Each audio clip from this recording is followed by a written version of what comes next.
Government స్కూళ్ళల్లో కంటే ఎక్కువ ప్రైవేట్ స్కూళ్ళలోనే విద్యార్థులు చదువుకుంటారు అధ్యక్ష. అందుకు సంబంధించిన కొన్ని నెంబర్స్ కూడా నా దగ్గర ఉన్నాయి అధ్యక్ష. ఓవరాల్గా ఈరోజు మన స్టేట్లో 68,72,450 మంది స్కూల్ స్టూడెంట్స్ ఉంటే 39,792 ప్రభుత్వ ప్రైవేట్ పాఠశాలలో చదువుతున్నారు అధ్యక్ష. అందులో 24,222 స్కూళ్ళల్లో 16,80,623 మంది స్టూడెంట్స్ గవర్నమెంట్ స్కూల్లో చదువుతున్నారు అధ్యక్ష. అందులో సగం కంటే తక్కువ 11,832 ప్రైవేట్ స్కూళ్ళల్లో 43,58,360 మంది స్టూడెంట్స్ అవుతున్నారు అధ్యక్ష. అంటే ఈ రాను ఏమవుతుందంటే గత కొంతకాలంగా అధ్యక్ష గవర్నమెంట్ స్కూల్కి పోతందుకు ఎవరు కూడా ఇంట్రెస్ట్ చూపిస్తలేదు. దానికి అనేక కారణాలు ఉన్నాయి అధ్యక్ష. సరి అయిన మౌలిక వసతులు లేకపోవడం, స్టాఫ్ కానీ ఫర్నిచర్ కానీ ఎన్నో రకాల మినిమం ఫెసిలిటీస్ కూడా గవర్నమెంట్ స్కూళ్ళల్లో లేవు అధ్యక్ష. మరి ఎక్కడ ఏం జరుగుతుందో పొరపాటు మరి గత ప్రభుత్వాలు ఎన్నో ప్రభుత్వాలు వచ్చిపోయినాయి. విద్య అనేది ఎంత ఇంపార్టెంట్ సబ్జెక్టు. నెంబర్ 1 విద్య వైద్యం అనేది సమాజానికి మనకు 2 కళ్ళ లాంటివి. అటువంటి విద్యని మరి 80 సంవత్సరాల స్వాతంత్రం వచ్చిన తర్వాత కూడా ఈ రోజు కూడా అధ్యక్ష నా నియోజకవర్గంలో మునుగోడు నియోజకవర్గంలో primary upper primary high schools కలిసి 330 స్కూల్స్ ఉన్నాయి అధ్యక్ష. మొత్తం స్టూడెంట్స్ 9,750 మంది స్టూడెంట్స్ ఉన్నారు అధ్యక్ష. అంటే యావరేజ్గా ప్రతి స్కూల్లో 30 మంది ఉన్నారు. చాలా బాధాకరం అధ్యక్ష. ఇప్పుడు కూడా మన తెలంగాణ వచ్చిన తర్వాత కూడా మిగులు బడ్జెట్ తోటి హైదరాబాద్ రాజధానిగా వచ్చిన తెలంగాణలో ధనిక రాష్ట్రం అనుకుని మనం చెప్పుకునే మనము ఈ తెలంగాణ వచ్చిన తర్వాత అన్ని రంగాల్లో పేదలకు న్యాయం జరుగుతుంది, ముఖ్యంగా విద్య వైద్య విషయంలో పేదలందరికీ న్యాయం జరుగుతుందని చెప్పి భావిస్తున్న తరుణంలో గత ప్రభుత్వ 10 ఏళ్ల కాలంలో నిజంగా ఈ 2 విషయాల్ని గాలికి వదిలేసారు అధ్యక్ష. అందులో ముఖ్యంగా చెప్పాలంటే అధ్యక్ష ఈరోజు మన పల్లెల్లో మన స్కూళ్ళల్లో ఇప్పుడు కూడా మనం చిన్నప్పుడు చదువుకున్న స్కూళ్ళల్లో క్లాస్ రూమ్స్ కానీ ఫర్నిచర్ కానీ కాంపౌండ్ వాల్ కానీ ప్లే గ్రౌండ్ కానీ బాలికలకు టాయిలెట్స్ కూడా లేవు అధ్యక్ష. ఒక్కొక్క టీచర్ ఉన్న స్కూల్స్ సింగిల్ టీచర్ విధానం ఉంది అధ్యక్ష. ఒకటే టీచర్ ఉంటాడు ఫస్ట్ క్లాస్ నుంచి 5th క్లాస్ కాదు. నాకు ఇంతవరకు అర్థం కాలే. అక్కడ 100 మంది స్టూడెంట్స్ ఉంటారు, ఒకటే టీచర్ అధ్యక్ష. ఒకటే టీచరు ఆ స్కూల్ మొత్తం రన్ చేస్తారు అధ్యక్ష. నేను ప్రభుత్వానికి మీ ద్వారా ముఖ్యమంత్రి గారికి నా విజ్ఞప్తి ఏంటంటే అధ్యక్ష ఈ సింగిల్ టీచర్ ఉన్న ప్రైమరీ స్కూల్స్ని ప్రీ స్కూల్స్గా కన్వర్ట్ చేయాలి అధ్యక్ష. ప్రీ స్కూల్గా కన్వర్ట్ చేస్తే నర్సరీ ఎల్కేజీ యూకేజీ వరకు ఆ స్కూళ్ళు అప్పుడున్న ఇన్ఫ్రాస్ట్రక్చర్ సరిపోద్ది అధ్యక్ష. రిమైనింగ్ ఇప్పుడు మనం ఏదైతే అనుకుంటున్నామో ప్రభుత్వం ఆలోచిస్తుందో సరౌండింగ్లో నియరెస్ట్లో మేజర్ విలేజ్లో ఎక్కడైతే క్లస్టర్ స్కూల్గా ఏర్పాటు చేసి 1వ తరగతి నుంచి 12వ తరగతి వరకు ఇంటర్మీడియట్ విధానం తీసేసి 11th 12th క్లాస్ పెడతా అంటారు. కాబట్టి అది చాలా మంచి ఆలోచన. ముఖ్యమంత్రి గారు విద్యాశాఖ మంత్రిగా ఉన్నారు కాబట్టి ఆ పోర్ట్ఫోలియో నిర్వహిస్తున్నారు కాబట్టి దాన్ని కూడా సమూలమైన మార్పులు తీసుకురావాలని చెప్పి తెలంగాణ విద్యారంగంలో ఆ తెలంగాణ పబ్లిక్ స్కూల్లో ప్రతి మండల కేంద్రంలో ఒకటి మామూలుగానైతే ఇప్పుడున్న పరిస్థితుల్లో అధ్యక్ష ఈ లెక్కల ప్రకారం చూస్తే గవర్నమెంట్ స్కూల్స్ కానీ కాలేజీలు కానీ కంటే ఎక్కువ ప్రైవేట్ దగ్గరనే ఎక్కువ స్ట్రెంత్ ఉంది అధ్యక్ష. అంటే దాన్ని బట్టి అర్థమవుతుంది అధ్యక్ష మనం సమాజంలో 75% మధ్యతరగతి పేదవాళ్ళు ఉంటారు అధ్యక్ష. వాళ్లకు విద్య వైద్యం అందించాల్సిన బాధ్యత మన ప్రభుత్వం మీద ఉంది. కానీ ఈరోజు రివర్స్ ఉంది అధ్యక్ష. 75% పీపుల్ ప్రైవేట్ స్కూళ్ళలోకి పోతుండ్రు, ప్రైవేట్ కాలేజీలకు పోతుండ్రు. 25% మాత్రమే గవర్నమెంట్ స్కూళ్ళల్లో గవర్నమెంట్ కాలేజీలో చదువుతుండ్రు. వైద్య రంగంలో కూడా అంతే ఉంది అధ్యక్ష. కాబట్టి దీన్ని ప్రభుత్వం సీరియస్గా తీసుకొని తెలంగాణ పబ్లిక్ స్కూల్స్ని పెద్ద ఎత్తున ఒకటి కాదు, మండలానికి ఒక 3-4 స్కూల్ చేసినా కానీ రాబోయే రోజుల్లో ప్రైవేట్ స్కూల్కు ఎవరు కూడా పంపారు అధ్యక్ష. కేవలం మన దగ్గర ఫెసిలిటీస్ లేవు, సరి అయిన బోధన లేదు, బిల్డింగ్స్ లేవు, అన్ని రకాలుగా పట్టించుకునే నాదులు లేడు ఈ గవర్నమెంట్ స్కూళ్ళల్లో అన్న ఉద్దేశంతో పేదవాళ్ళు వాళ్ళు ఎంత కష్టపడైనా సరే చుట్టుపక్కల గ్రామాల ప్రైవేట్ స్కూల్కి ఏదైనా మా మండల హెడ్ క్వార్టర్కు ఆటోలలో బస్సులలో పంపిస్తున్నారు. కానీ గవర్నమెంట్ స్కూల్ ఊర్లోనే గవర్నమెంట్ స్కూల్ ఉంటుంది అధ్యక్ష, కానీ పిల్లల్ని పంపిస్తలేరు. నేను చాలా స్కూల్లో ట్రై చేసే స్కూల్ టీచర్స్ లేరు, స్టాఫ్ లేరు, క్లాస్ రూమ్స్ లేవు, బెంచెస్ లేవు. ఏం చేయలేక వాళ్ళు విలేజ్ దగ్గర వెళ్ళి 12 కిలోమీటర్లు చిన్న చిన్న పిల్లల్ని పంపిస్తారు అధ్యక్ష. నేను మా మున్గోడు నియోజకవర్గం చూస్తే గవర్నమెంట్ స్కూల్లో 200-300 మంది హై స్కూల్లో ఉంటే అదే ప్రైవేట్ స్కూల్ ఉంటే 2000 మంది స్టూడెంట్స్ ఉంది అధ్యక్ష. అంటే దాని అర్థమైంది, గవర్నమెంట్ స్కూళ్ళల్లో సరైన వసతులు లేవు, ఉన్నామా తిన్నామా తెల్లారిందా అన్నట్టే ఆ విధంగా నడుస్తుంది తప్పితే సీరియస్గా ఎడ్యుకేషన్ మీద గవర్నమెంట్ ఫోకస్ చేయాలి అధ్యక్ష. ఇప్పుడున్న పరిస్థితుల్లో ముఖ్యంగా మనం అన్ని సంక్షేమ పథకాలు పెడుతున్నాం, ఎన్నో రకాలుగా మనం పేదలకు అండగా ఉండాలనుకుంటాం. కానీ వాళ్ళకి విద్య విషయంలో మనం మొదటి నుంచే వాళ్ళ ఫౌండేషన్ స్ట్రాంగ్ చేస్తే, వాళ్ళ కాలం మీద వాళ్ళు నిలబడితే ఎక్కడైనా వాళ్ళు చదువుకొని ప్రపంచవ్యాప్తంగా ఉద్యోగాలు వ్యాపారాలు ఏదో ఒకటి చేసుకొని బతారు అధ్యక్ష. ఒక వీక్ ఫౌండేషన్ ఉంటుంది. మనం మంచి ఎడ్యుకేషన్ ఇవ్వకపోతే, క్వాలిటీ ఎడ్యుకేషన్ ఇవ్వకపోతే చిన్నప్పటి నుంచి వాళ్ళకు స్పోర్ట్స్లో కూడా గేమ్స్లో కూడా ఒక ఫిజికల్ ఫిట్నెస్ కూడా ఇంపార్టెంట్ కాబట్టి వాటి మీద మనం ఫోకస్ చేయాలి అధ్యక్ష. అదేవిధంగా అధ్యక్ష హాస్టల్స్ విషయానికి వస్తే అధ్యక్ష, ఉదాహరణకు మా మున్గోడు నియోజకవర్గంలో 18 హాస్టల్స్ ఉన్నాయి అధ్యక్ష. KGBV girls hostels 6, BC residential Mahatma Jyotirao Phule girls hostel 1, boys 1, minority residential school boys hostel 1, ST residential hostel 1, SC residential school girls 1, boys 1, 2, Telangana residential general Choutuppal అంటే మీకు తెలుసు అధ్యక్ష, సర్వెల్ ఇది మనం ఉమ్మడి ఆంధ్రప్రదేశ్లో 1970s పివి నరసింహారావు ఆధ్వర్యంలో అప్పటి ముఖ్యమంత్రి గారి ఆధ్వర్యంలో పెట్టిన సర్వెల్ స్కూల్ అందరికీ తెలుసు. అదేవిధంగా Telangana model schools co education అని చెప్పి 4 ఇలా 18 అధ్యక్ష. ఎంత బాధాకరమైన విషయం అంటే అధ్యక్ష, నేను ఆల్మోస్ట్ అన్ని ఒకదాని తర్వాత 18 హాస్టల్స్ పోయినా అధ్యక్ష. పర్సనల్గా విజిట్ చేసిన హాస్టల్లో ఫెసిలిటీస్ ఎట్లున్నాయి. ఒక్కొక్క రెసిడెన్షియల్ హాస్టల్లో గర్ల్స్ బాయ్స్ దాంట్లో 300 to 400 మధ్యన ఉన్నారు అధ్యక్ష. అంటే అక్కడ పోయినప్పుడు నిజంగా కేజీబీవి మరియు కూడా ఫస్ట్ నేను విజిట్ చేసిన అధ్యక్ష, 360 మంది గర్ల్స్ ఉంటే 8 బాత్రూమ్లు 8 లాట్రిన్లు ఉన్నాయి అధ్యక్ష. వాళ్ళు నాతో మాట్లాడడం ఏంటంటే గర్ల్స్ మాట్లాడుకుంటా 3 hours మేము లైన్లో నిలబడాలి సార్, మాకు సరిగా నీళ్ళు రావు, డ్రైనేజ్ సిస్టమ్ కరెక్ట్ లేదు, మేము 360 మంది గర్ల్స్ ఉన్నాం, ఈ బాత్రూమ్ల పరిస్థితి ఇది, ఈ లాట్రిన్ల పరిస్థితి అంటే నాకు ఆశ్చర్యం అనిపించింది. పిల్లలు వాళ్ళ తల్లిదండ్రులకు ఏం చెప్పుకోలేకపోతున్నట్టుండ్రు. వాళ్ళ కళ్ళలో నీళ్ళు చూసిన అధ్యక్ష నేను.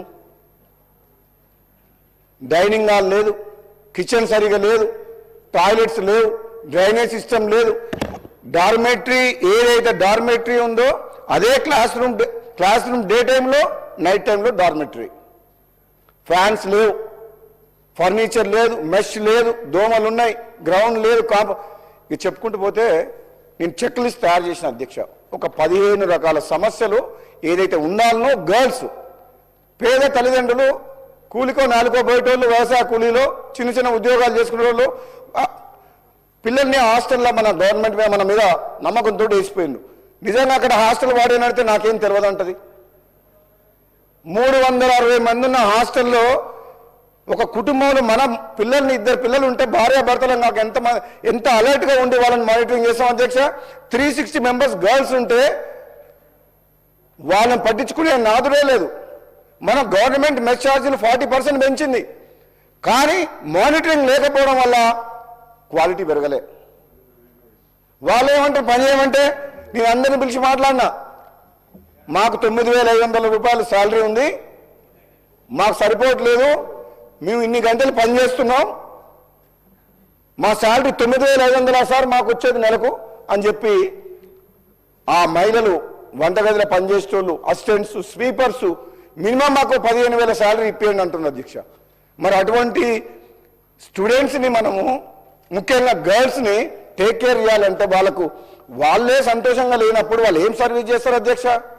కాబట్టి ప్రభుత్వం రెసిడెన్షియల్ హాస్టల్స్ విషయంలో మా దగ్గరనే 18 ఉన్నాయంటే ఓవరాల్గా నాకు తెలిసి ఒక్కొక్క నియోజకవర్గానికి 17-18 హాస్టల్స్ ఉన్నాయంటే దాదాపు 1,800 ఉంటాయి అధ్యక్ష. దాదాపు 10 లక్షల మంది స్టూడెంట్స్ ఉండే అవకాశం ఉంది అధ్యక్ష. ఈ రకంగా ఈ రోజున్న విద్యా వ్యవస్థలో అన్నిటికంటే ఇంపార్టెంట్ అధ్యక్ష మన పిల్లల ఆరోగ్యం, వాళ్ళ చదువు, వాళ్ళ పోషకాహారం విషయంలో ఈ ప్రభుత్వం పేద విద్యార్థుల విషయంలో ఎఫోర్డబిలిటీ ఎంతమందికి ఉందో అధ్యక్ష? నాకు తెలిసినంత వరకు ఈ కార్పొరేట్ హాస్పిటల్ల, కార్పొరేట్ స్కూల్లో చదువుకునే స్తోమత, తల్లిదండ్రులకు చదివించే స్తోమత ఓ 10 to 15%, మ్యాక్సిమం 25%, అంతకంటే ఎక్కువ ఉండరు అధ్యక్ష. మరి ఆ 75% పేద కుటుంబాలకు, పిల్లలకు ఈ చదువు అందించాల్సిన బాధ్యత ప్రభుత్వం మీద ఉంది అధ్యక్ష. ఇది మరి ఈసారి బడ్జెట్లో మన ఫైనాన్స్ మినిస్టర్ గారు బట్టి విక్రమార్క గారు మరి నాకు తెలిసిన ఇన్ఫర్మేషన్ ఏంటంటే ఓవరాల్గా 3,24,000 కోట్ల బడ్జెట్లో నెంబర్ 1 ప్రయారిటీ చేయాల్సిన విద్యకు అత్యంత తక్కువ, అంటే 29 రాష్ట్రాల్లో తక్కువ బడ్జెట్ కేటాయించిన విద్య కేటాయించిన స్టేట్ తెలంగాణ స్టేట్ అధ్యక్ష. 8.2% పెట్టిందంట. 8.2%. నేను అదే అంటున్నా అధ్యక్ష, ఎందుకో ఎక్కడనో పొరపాటు జరుగుతుంది. 80 ఏళ్ల స్వాతంత్రం వచ్చిన తర్వాత ప్రభుత్వ బడులు, ప్రభుత్వ ఆసుపత్రుల్లో మన పిల్లలు చదువుకునే పరిస్థితి, పేదలు హాస్పిటల్ పోయే పరిస్థితి లేదు అనే విషయం మన అందరికీ తెలుసు అధ్యక్ష. ఎంత పేదవారైనా సరే, ఆస్తులు అమ్ముకునైనా సరే, ఆపద వస్తే, ఆరోగ్యం ఖరాబ్ అయితే ప్రైవేట్ హాస్పిటల్ పోతారు, కానీ అదే గవర్నమెంట్ హాస్పిటల్ పోవాలంటే గత్యంతరం లేని తప్పనిసరి పరిస్థితులు పోతున్నారు తప్పితే నిజంగా వాళ్లకు 100% క్వాలిటీ ట్రీట్మెంట్ దొరుకుతుంది, ప్రాణాలు కాపాడుకుంటామన్న నమ్మకం మాత్రం ఇప్పటికి కూడా మన ప్రభుత్వం కల్పించలేకపోయింది. మా చౌటుప్పల్ హాస్పిటల్ అధ్యక్ష ఎవరు డాక్టర్లు ఉన్నాయి అధ్యక్ష, దాంట్లో పనిచేసే గవర్నమెంట్ డాక్టర్లే ప్రైవేట్ క్లినిక్లు ఉన్నాయి వాళ్ళకు. ఇక్కడికి వచ్చిన వాళ్ళకు వాళ్ళు చెప్తారు ఇక్కడ మంచిగా కాదు, ఏం లేదు, ఏం స్కానింగ్ కాదు, మీరు అక్కడ పోరని చెప్తారు. మరి ఏం చట్టమో? గవర్నమెంట్ హాస్పిటల్లో పని చేసుకుంటా, గవర్నమెంట్ జీతం తీసుకుంటా, మళ్ళీ ప్రైవేట్గా వాళ్ళు ఈ విధంగా ప్రభుత్వం. నేను చెప్తున్నా అధ్యక్ష, 2.5 సంవత్సరాలు అయింది మన కాంగ్రెస్ పార్టీ ప్రభుత్వం వచ్చి, ప్రజాప్రభుత్వం. గత ప్రభుత్వం ఎన్నో ఆశలు లేపింది.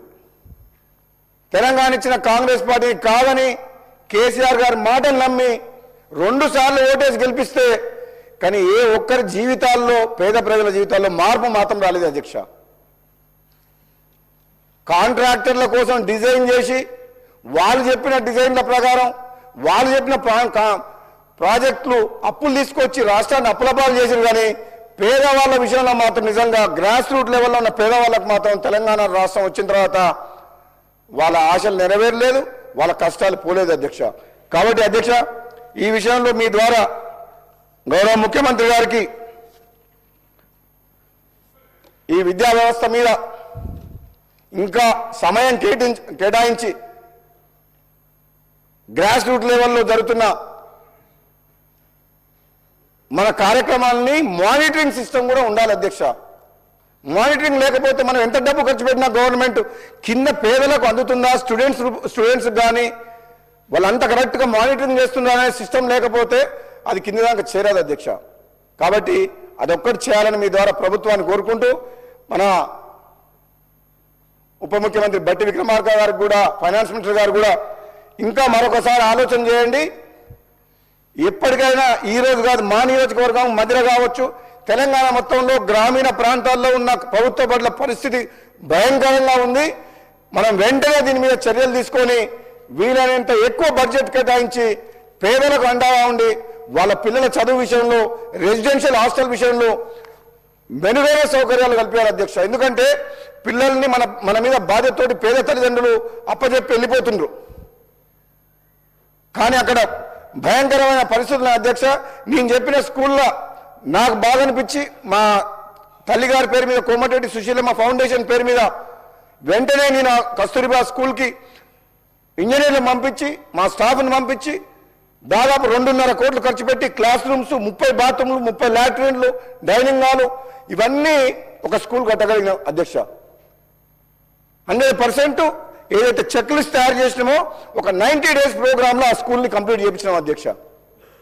అదేవిధంగా నేను బట్టి విక్రమార్క గారికి ప్రత్యేకంగా నేను విజ్ఞప్తి చేస్తున్నా అధ్యక్ష. ఎడ్యుకేషన్ విషయంలో ముఖ్యంగా రెసిడెన్షియల్ హాస్టల్స్ ఉండే పిల్లల విషయంలో అన్ని రకాల సదుపాయం కానీ, బాలికల వసతిలో ముఖ్యంగా టాయిలెట్స్ల విషయంలో కానీ, వాళ్ళు తీసుకునే ఆహార నాణ్యత విషయంలో కానీ ప్రత్యేకమైన నిధులు కేటాయించాలి. వెంటనే ఇమీడియట్గా వార్ ఫుడ్ బేసిస్లో రాష్ట్రంలో ఉన్న రెసిడెన్షియల్ హాస్టల్స్ అన్నిటి మీద ఒక ప్రత్యేకమైన ఒక వ్యవస్థను ఏర్పాటు చేసి, ఎందుకంటే అధ్యక్ష డబ్బులతో నేను చెప్పిన 90 డేస్లోనే అన్ని ప్రోగ్రామ్ చేసిన అధ్యక్ష. ఒక దాంట్లో ఇంకా 17 హాస్టల్స్ మేము చేయాలి అధ్యక్ష. అదేవిధంగా అధ్యక్ష మరొకసారి మీ ద్వారా ఈ పేద విద్యార్థుల కోసం అన్ని కులాల వారికి మెరిట్ స్టూడెంట్స్ని ఒక ఇంటర్నేషనల్ స్టాండర్డ్స్లో పెద్ద ఎత్తున మనము కార్యక్రమం చేపట్టి వాళ్ళని ముందుకు తీసుకుపోవాలని చెప్పి గౌరవ ముఖ్యమంత్రి రేవంత్ రెడ్డి గారి నాయకత్వంలో బట్టి విక్రమార్క గారు, ఉప ముఖ్యమంత్రి గారు కలిసి ఇంటిగ్రేటెడ్ రెసిడెన్షియల్ స్కూల్స్ ఏదైతే తీసుకొచ్చారో అధ్యక్ష అది చాలా గొప్ప పథకం. దాదాపు 200 కోట్ల రూపాయలతోటి 20 ఎకరాలలో రాష్ట్ర వ్యాప్తంగా 100 నియోజకవర్గాల్లో 100 స్కూళ్ళు అంటే దాదాపు ఒక స్కూల్లో 2500 మంది స్టూడెంట్స్ అంటే కొన్ని బాలుగా కొన్ని బాలికై దాదాపు 2,50,000 మంది బాల బాలికలకు ఒక అంతర్జాతీయ ప్రమాణంతో ఇంటిగ్రేటెడ్ స్కూల్స్ నిర్మాణం చేపట్టడం అనేది ఇది నిజంగా ఒక చరిత్రలో మిగిలిపోయే నిర్ణయం అధ్యక్ష. ఇది బహుశా దేశ చరిత్రలో కూడా ఏ రాష్ట్రంలో కూడా ఒకేసారి ఇంత పెద్ద ఎత్తున పేద విద్యార్థుల కోసం ఇటువంటి కార్యక్రమాన్ని చేపట్టడం మాత్రం నిజంగా అభినందనీయం, ప్రశంసనీయం. మీ ద్వారా ప్రభుత్వానికి, ముఖ్యమంత్రి గారికి, మన ఉప ముఖ్యమంత్రి గారికి నేను ఒక శాసనసభ్యునిగా మా నియోజకవర్గానికి కూడా, మున్గోడు నియోజకవర్గానికి కూడా 200 కోట్లతోటి స్కూల్ శంకుస్థాపన చేయడం జరిగింది. చాలా సంతోషంగా ఉన్నారు అధ్యక్ష. ఇటువంటి స్కూల్ ఒకవేళ వచ్చిన తర్వాత కంప్లీట్ రాబోయే రోజుల్లో కంప్లీట్ అయితే మాత్రం నిజంగా ఇటువంటి చిన్న చిన్న హాస్టల్స్ ఏదైనా ఉంటే ఇప్పుడు మనం ఏదైతే మాట్లాడుకున్నామో 100 బాలులకు 100 బాలికలకు ఇస్తే అధ్యక్ష ఈ చిన్న చిన్న హాస్టల్స్ అవసరం లేదు పడవచ్చు. ఎందుకంటే ఇప్పుడు ఈ చిన్న చిన్న హాస్టల్స్ మెయింటైన్ చేయాలంటే కూడా కష్టమవుతుంది. కాబట్టి అదొక మంచి కార్యక్రమం అధ్యక్ష. ఆ విషయంలో నిజంగా ప్రభుత్వాన్ని నిజంగా అభినందిస్తున్న అధ్యక్ష. మంచి కార్యక్రమం అధ్యక్ష. అదేవిధంగా అధ్యక్ష మీకు తెలుసు మా ఉత్తమ్ కుమార్ రెడ్డి గారు సోదరులు పక్కన ఉన్నారు. అయిపోయింది. ఇది ఇంపార్టెన్స్ అధ్యక్ష. అదే అండి, అది కూడా ఉన్నారు. ఇంకో ఆయన పెద్ద సోదరుడు అధ్యక్ష, రెండో సోదరుడు మా ఎల్డర్ బ్రదర్ ఉత్తమ్ కుమార్ రెడ్డి గారు. 2 సోదరులు ఉన్న అధ్యక్ష ముందుగా ఉన్నారు. గతంలో తెలంగాణ రాకముందుకు మా జిల్లా సోదరులు చెప్తున్నా, మీరు రాష్ట్ర సోదరులు, మా జిల్లా సోదరులు ఈరోజు అధ్యక్ష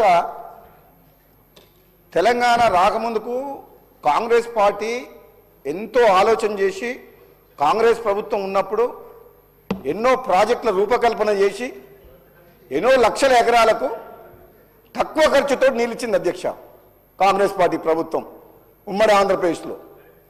కానీ తెలంగాణ వచ్చిన తర్వాత మీకు తెలుసు, నేను ఎక్కువ డీటెయిల్స్ పోను.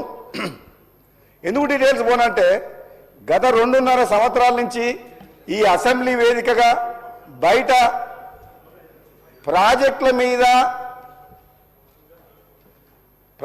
పేరు మీద రీడిజైన్ పేరు మీద లక్షల కోట్ల అప్పు చేసి అనవసరంగా ఈ రాష్ట్రాన్ని అప్పుల పాలు ఏ విధంగా చేసిండ్రో గతంలో పరిపాలించిన బీఆర్ఎస్ పార్టీ కేసీఆర్ ప్రభుత్వం మనందరం కూడా విన్నాం, 100 సార్లు 1000 సార్లు చర్చించుకున్నాం.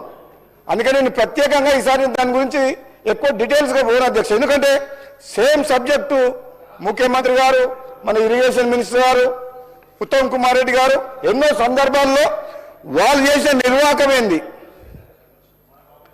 తుమ్మిడి దగ్గర కట్టాల్సిన ప్రాణహిత జయల ప్రాజెక్టుని కేవలం కాంట్రాక్టర్ల కోసం ఇంజనీర్లు చెప్పినా వినకుండా కేసీఆర్ ఒక ఇంజనీర్ లాగా మారి మేడిగడ్డకు స్థలానికి బ్యారేజీని మార్చి అది కూలిపోయి సుందిల్లా అన్నారం సీపేజ్ అయి ఏ విధంగా 1,00,000 కోట్ల రూపాయలు నీటి పాలు చేసినో మనందరికీ తెలిసిన విషయమే అధ్యక్ష.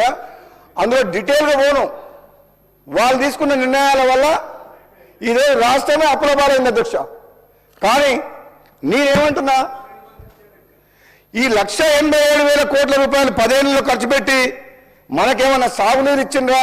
పోనీ పాలమూరు రంగారెడ్డి కాళేశ్వరము ఇంకో ప్రాజెక్ట్ ద్వారా అంటే 1 ఎకరానికి సాగునీరు అందలేదు అధ్యక్ష. మీకు ఒక ప్రత్యేకంగా